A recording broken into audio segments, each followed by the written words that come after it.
జిల్లా పులివెందులలో సిఎస్ఐ చర్చిలో క్రిస్మస్ వేడుకలు ఘనంగా జరిగాయి. ఈ వేడుకల్లో సీఎం జగన్ తో పాటు తల్లి విజయమ్మ, భార్య వైఎస్ భారతి, ఇతర కుటుంబ సభ్యులు పాల్గొన్నారు. అనంతరం చర్చిలో ప్రత్యేక ప్రార్థనలు నిర్వహించారు. రాష్ట్ర ప్రజలందరూ సుఖ సంతోషాలతో ఉండాలని క్రిస్మస్ శుభాకాంక్షలు తెలిపారు సీఎం జగన్. అనంతరం క్రిస్మస్ కేక్ ను కట్ చేశారు. తల్లి విజయమ్మతో కలిసి న్యూ ఇయర్ క్యాలెండర్ ను విడుదల చేశారు సీఎం జగన్.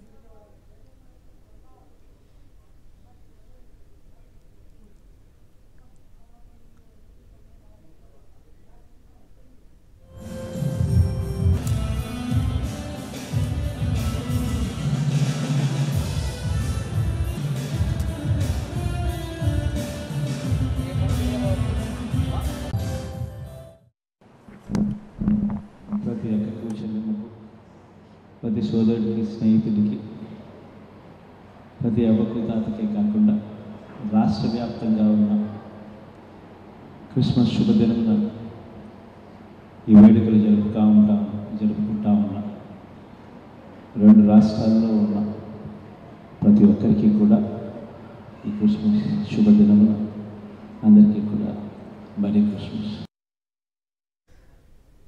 ముఖ్యమంత్రి జగన్ రేపు గుంటూరులో పర్యటించనున్నారు. రాష్ట్ర ప్రభుత్వం ప్రతిష్టాత్మకంగా చేపడుతున్న ఆడదాం ఆంధ్ర కార్యక్రమాన్ని సీఎం జగన్ లాంఛనంగా ప్రారంభించనున్నారు. ఏపీలో తొలిసారిగా గ్రామ సచివాలయ స్థాయి నుంచి రాష్ట్ర స్థాయి వరకు పండుగ వాతావరణంలో క్రీడా పోటీని నిర్వహిస్తూ ఉండటంతో సందడి నెలకొంది. ఆడుదాం ఆంధ్ర, ఇది అందరి ఆట. ఆంధ్రప్రదేశ్ చరిత్రలో ఎన్నడూ లేని విధంగా మెగా క్రీడా టోర్నీకి సీఎం వైఎస్ జగన్మోహన్ రెడ్డి శ్రీకారం చుట్టబోతున్నారు.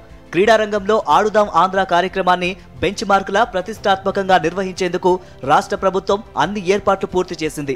రాష్ట్రమంతటా ఈ కార్యక్రమాన్ని ప్రారంభించేందుకు అధికారులు సన్నాహాలు చేశారు.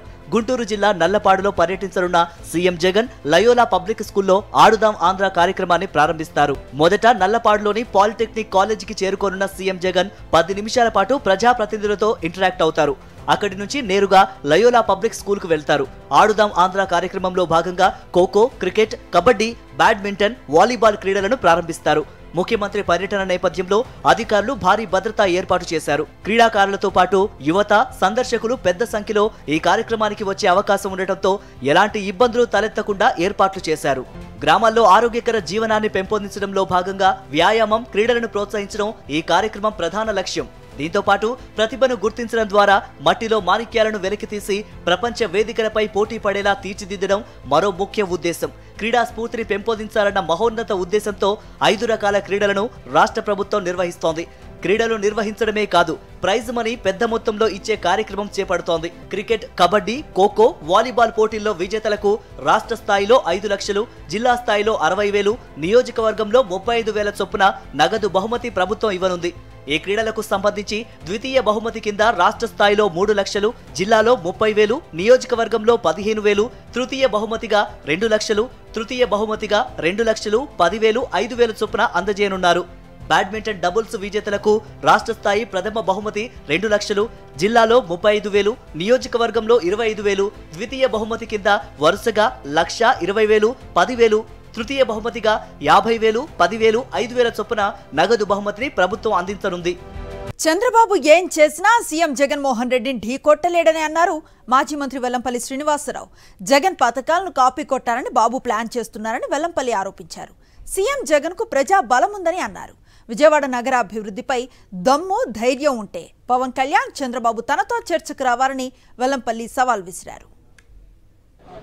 చంద్రబాబు నాయుడికి, పవన్ కళ్యాణ్కి వీళ్ళెవరికి కూడా గెలుస్తామని ధైర్యం లేక జగన్మోహన్ రెడ్డి గారు చేసిన పథకాలని కాపీ కొడతాం కానివ్వండి, ఏదైతే జగన్మోహన్ రెడ్డి గారు గతంలో మామూలుగా ఎన్నికల ముందు ఏం చేశారో చేద్దామని ప్రయత్నం చేస్తున్నారు. పులిని చూసుకొని నక్కల వాత పెట్టినట్టుగా వీళ్ళ యొక్క ప్రవర్తన కనబడుతుంది. ఎప్పుడైనా పులే నక్క గేదలు పెట్టుకున్నంత మాత్రం పులి అవ్వదు. గుర్తుపెట్టుకో చంద్రబాబు నాయుడు, నీలాంటి వాడు ఎవరు కూడా ఎప్పుడు కూడా గెలిచే పరిస్థితి ఉండదు. ఆర్జీవీ ఆఫీస్ వద్ద టీడీపీ కార్యకర్తలు ఓవర్ యాక్షన్ చేశారు. వ్యూహం మూవీ పోస్టర్స్ ను తగలబెట్టారు టీడీపీ కార్యకర్తలు. సమాచారం తెలుసుకున్న పోలీసులు ఘటనా స్థలానికి చేరుకుని టీడీపీ కార్యకర్తలను చెదరగొట్టారు. వ్యూహం మూవీ ఈ నెల డిసెంబర్ 29న థియేటర్లోకి వస్తోంది. ఇక సినిమా రిలీజ్ దగ్గర పడుతూ ఉండటంతో టీడీపీ కార్యకర్తలు హంగామాను క్రియేట్ చేస్తున్నారు.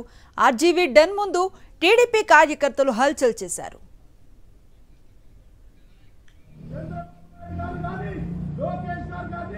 పవన్ కళ్యాణ్ గారు కానీ కించపరిచినట్టు ట్వీట్లు కానీ ఈ సినిమా కానీ. దీనిపై వర్మ తనదైన యాంగిల్లో స్పందిస్తూ, ఇదిగో చూడండి, నా ఆఫీస్ బయట మీ కుక్కలు మొరుగుతున్నాయి, ఒక్కసారిగా పోలీసులు రాగానే అవి పారిపోయాయంటూ చంద్రబాబుని, నారా లోకేష్ని, పవన్ కళ్యాణ్ను ట్యాగ్ చేస్తూ ట్వీట్ చేశారు.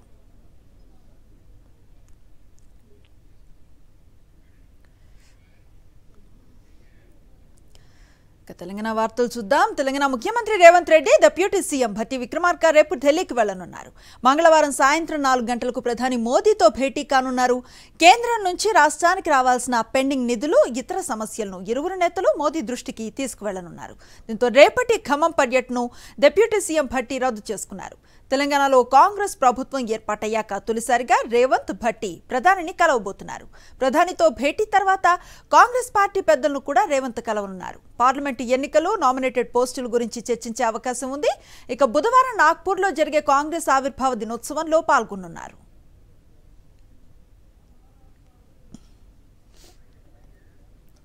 పార్లమెంటు ఎన్నికలకు బీఆర్ఎస్ కసరత్తులు మొదలుపెట్టింది. ఇవాళ బీఆర్ఎస్ భవన్లో చేవెళ్ల పార్లమెంట్ నియోజకవర్గంపై బీఆర్ఎస్ వర్కింగ్ ప్రెసిడెంట్ కేటీఆర్ సమీక్ష చేశారు. వచ్చే నెల నుంచి మిగతా పార్లమెంట్ నియోజకవర్గాల సమీక్షలపై వేగం పెంచేందుకు ఆ పార్టీ నేతలు సిద్ధమవుతున్నారు. బీఆర్ఎస్ రాష్ట్రంలో అనేక సంక్షేమ పథకాలను అమలు చేసిందని, పార్టీ ఖాళీ అవుతోందని కాంగ్రెస్, బీజేపీలు అసత్య ప్రచారాలు చేస్తున్నాయని చేవెళ్ల ఎంపీ రంజిత్ రెడ్డి ఆగ్రహాన్ని వ్యక్తం చేశారు. తెలంగాణ అంటేనే బీఆర్ఎస్ అని గుర్తుంచుకోవాలన్నారు. చెప్తూ నువ్వే పని చేసుకో అని చెప్పడము, అందరితో రివ్యూ చేసి ఈ రాబోయే 10-15 రోజులు కార్యాచరణ ఏంటో డిస్కస్ చేసాం. అన్ని మండల్ వైజ్ రివ్యూ చేయాలి, మండల్ వైజ్ కలవాలి, అన్ని రివ్యూ చేసుకుంటూ రాబోయే 15 రోజులు ఏమేం చేయాలని చెప్పి మేము డిసైడ్ చేసుకోవడం జరిగింది. జనవరి 3 నుండి మొదలెడతాం తిరగడము. సో అట్లా ఈ ఒక్క కాన్స్టిట్యున్సీ కాకుండా అన్ని కాన్స్టిట్యున్సీస్ రాబోయే రోజులు ఏమేం చేయాలో డిస్కస్ చేస్తారు. అందరు అభ్యర్థుల గురించి డిస్కస్ చేసి ఫైనల్గా కార్యాచరణ ఏదో చెప్పాలని డిసైడ్ చేసాం. సింగరేణిలో ఎన్నికల ప్రచారం ముగిసింది. అంతకుముందు సింగరేణిలో కార్మిక సంఘాలు విస్తృత ప్రచారం నిర్వహించాయి. అనుబంధ సంఘాల గెలుపు కోసం పొలిటికల్ నాయకులు సైతం సీన్లోకి ఎంట్రీ ఇవ్వడంతో సింగరేణి ఎన్నికల రాజకీయాల రంగు పులుముకున్నాయి. నల్ల బంగారం సిరుల మాగానే సింగరేణి సంస్థలో 7వ దఫా గుర్తింపు సంఘం ఎన్నికలు జరగబోతున్నాయి. ఈ నెల 27న సింగరేణిలో ఎన్నికలు జరగగా అదే రోజు కౌంటింగ్ జరగనుంది. పోటీలో 13 సింగరేణి కార్మిక సంఘాలు ఉన్నాయి. మొత్తం 39,991 మంది కార్మికులు ఓటు హక్కు వినియోగించుకోనున్నారు. తెలంగాణ వ్యాప్తంగా 84 బూతుల్లో పోలింగ్ ఏర్పాటు చేశారు. గత ఎన్నికల్లో 16 కార్మిక సంఘాలు పోటీ చేశాయి. ఇప్పటి వరకు 6 సార్లు సింగరేణి కార్మిక సంఘాల ఎన్నికలు జరగగా 3 సార్లు ఏఐటీయూసీ గెలుపొందింది. 2012, 2017లో సింగరేణి ఎన్నికల్లో టీబీజీకేఎస్ విజయం సాధించింది. సింగరేణి ఎన్నికల్లో ఒకసారి మాత్రమే ఐఎన్టీయూసీ గెలుపొందింది. ఎన్నికలను అన్ని కార్మిక సంఘాలు ప్రతిష్టాత్మకంగా భావిస్తున్నాయి. విజయం కోసం విస్తృత ప్రచారాలను నిర్వహించాయి. సుదీర్ఘకాలంగా పెండింగ్లో ఉన్న ప్రధాన డిమాండ్లను మేనిఫెస్టోలో పొందుపరుచుకుని కార్మికుల మద్దతు కోసం విశ్వ ప్రయత్నాలు చేశాయి. కార్మికుల సొంతింటి కల, అలవెన్స్లపై ఇన్కమ్ ట్యాక్స్ రియంబర్స్మెంట్, మెరుగైన విద్య, వైద్యం, రక్షణ, తాగునీరు లాంటి అంశాలను ప్రధాన ప్రచార అంశాలుగా ఎంచుకుని కార్మిక సంఘాలు ముందుకు సాగాయి. తిరుగులేని శక్తిగా ఎదిగిన బీఆర్ఎస్ అనుబంధ తెలంగాణ బొగ్గుగని కార్మిక సంఘం ఇటీవల అగ్రనాయకుల రాజీనామాలతో చతికిల పడాల్సిన పరిస్థితి నెలకొంది. మరోవైపు ఏఐటీయూసీ, ఐఎన్టీయూసీ మధ్య పొత్తు కోసం జరిగిన ప్రయత్నాలు విఫలమయ్యాయి. ఈ క్రమంలో అతిపెద్ద యూనియన్గా ఉన్న ఏఐటీయూసీకి రాష్ట్రంలో కొత్తగా అధికారంలోకి వచ్చిన కాంగ్రెస్ అనుబంధ ఐఎన్టీయూసీ యూనియన్ల మధ్య ప్రధాన పోటీ కొనసాగే అవకాశాలు కనిపిస్తున్నాయి. సంస్థలో మిగిలిన జాతీయ కార్మిక సంఘాల ప్రాతినిధ్యం కోసం ముమ్మర ప్రయత్నాలను కొనసాగిస్తున్నాయి.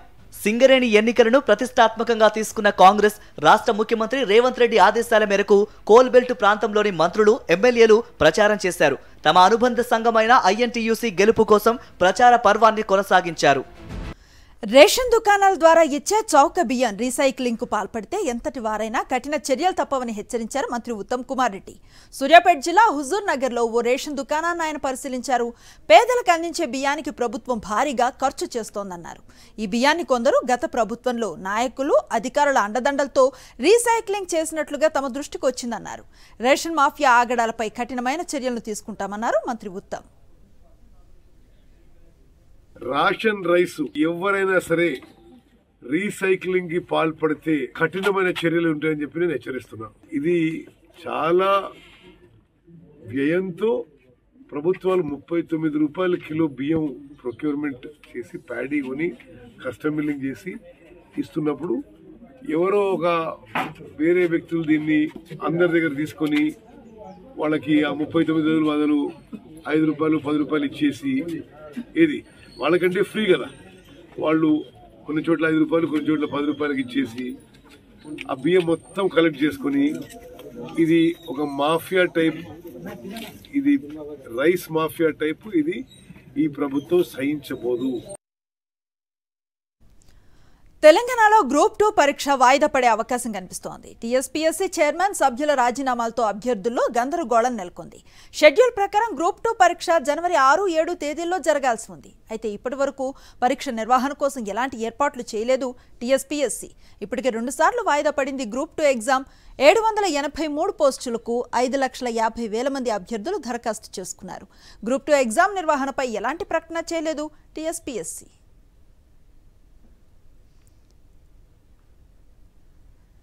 తెలంగాణలో కరోనా మళ్లీ విజృంభిస్తోంది. ఒమిక్రాన్ సబ్ వేరియంట్ JN.1 కేసుల పెరుగుదలతో మళ్లీ రాష్ట్రంలో కరోనా కేసులు రోజు రోజుకు పెరుగుతున్నాయి. తాజాగా భూపాల్పల్లి జిల్లాలో ఒకే కుటుంబంలో 5గురికి కరోనా పాజిటివ్ నిర్ధారణ అయినట్లుగా అధికారులు ధృవీకరించారు.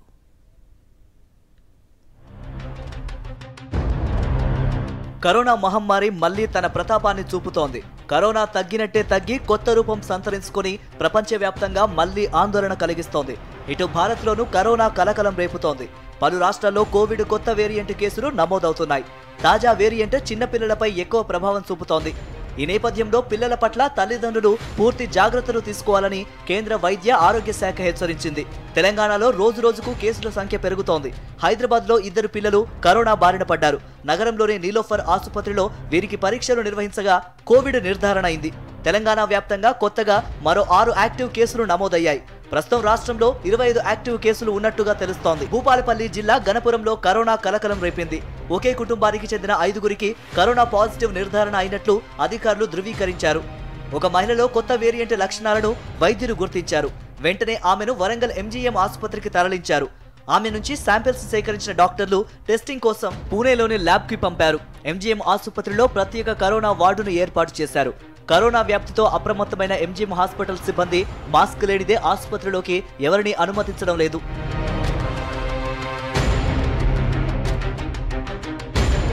సిద్దిపేటలో కూడా ఒక కేసు నమోదైంది. కరోనా కేసుల సంఖ్య పెరుగుతూ ఉండటంతో అన్ని జిల్లాల ఆసుపత్రుల్లో కోవిడ్కు సంబంధించిన ప్రత్యేక ఏర్పాట్లు చేయాలని వైద్యాధికారులకు రాష్ట్ర ఆరోగ్య మంత్రి దామోదర రాజనరసింహ ఆదేశాలు జారీ చేశారు.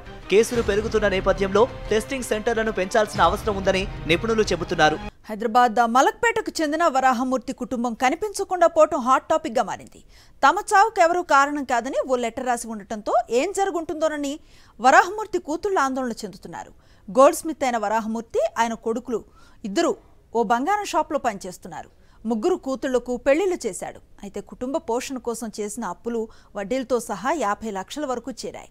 అప్పును తీర్చలేక ఆర్థిక ఇబ్బందులు తట్టుకోలేక భార్య కొడుకుతో సహా ఇల్లు విడిచి వెళ్లిపోయాడు. సూసైడ్ లెటర్ రాసి ఉండటంతో కూతురు చాముండేశ్వరి మలక్పేట పోలీసులకు ఫిర్యాదు చేసింది. బిహార్, ఉత్తరప్రదేశ్కు చెందిన వలస కూలీలపై డీఎంకే ఎంపీ దయానిధి మారన్ చేసిన వివాదాస్పద వ్యాఖ్యలపై దుమారం రేగుతోంది. ఈ స్టేట్మెంట్ను కాంగ్రెస్, ఇండియా కూటమి పార్టీలు ఖండించకపోవడంపై తీవ్ర స్థాయిలో మండిపడింది బీజేపీ. ఉత్తరం, దక్షిణం అంటూ దేశాన్ని 2 ముక్కలు చేసేందుకు విపక్షాలు కుట్రలు పన్నుతున్నాయని ఫైర్ అయ్యారు బీజేపీ నేతలు. బీహార్, యూపీకి చెందిన వలస కూలీలు తమిళనాడుకు వచ్చి మరుగుదొడ్లు శుభ్రం చేసుకుంటున్నారంటూ ఘాటు వ్యాఖ్యలు చేశారు డీఎంకే ఎంపీ దయానిధి మారన్. అయితే ఇది ఇప్పటి వీడియో కాదు. 2019లో ఈ వ్యాఖ్యలు చేశారు ఆయన. అప్పటి వీడియో ఇప్పుడు సోషల్ మీడియాలో వైరల్గా మారింది. వీడియో ఎప్పటిదైనా దయానిధి మారన్ వ్యాఖ్యలు మాత్రం ఖండనీయమని మండిపడ్డారు తమిళనాడు బీజేపీ రాష్ట్ర అధ్యక్షుడు అన్నామలై. శ్రామికులను అవమానిస్తే సహించేది లేదని హెచ్చరించారు కేంద్ర మాజీ మంత్రి రవిశంకర్ ప్రసాద్. ఢిల్లీలో దివంగత మాజీ ప్రధాని వాజ్పేయి జయంతి వేడుకలు ఘనంగా జరిగాయి. ఈ సందర్భంగా ఢిల్లీలో వాజ్పేయి ఘాట్ వద్ద ప్రధాని మోదీ, రాష్ట్రపతి ద్రౌపది ముర్ము, ఉపరాష్ట్రపతి జగదీప్ ధన్కడ్, రక్షణ శాఖ మంత్రి రాజ్నాథ్ సింగ్ నివాళులు అర్పించారు.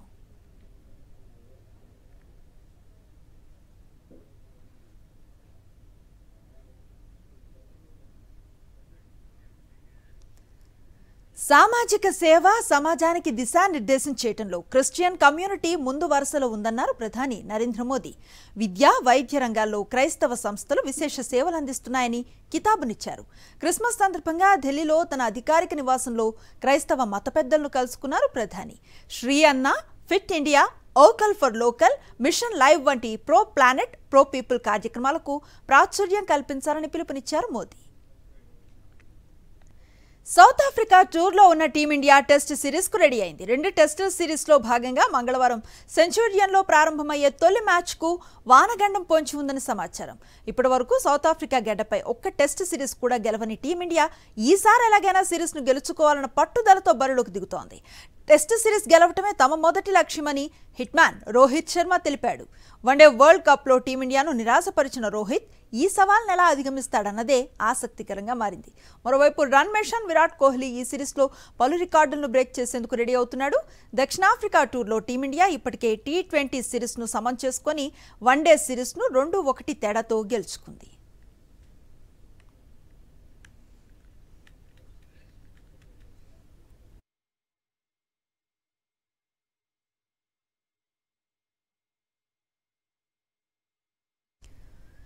రోజంతా బిజీగా ఉన్నారా? మీ చుట్టూ ఏం జరుగుతుందో తెలుసుకోలేకపోతున్నారా? డోంట్ వరీ, రోజు రాత్రి 9 గంటలకు రెడీగా ఉండండి. సాక్షి టీవీ మీకు నాన్ స్టాప్ న్యూస్ అందిస్తుంది.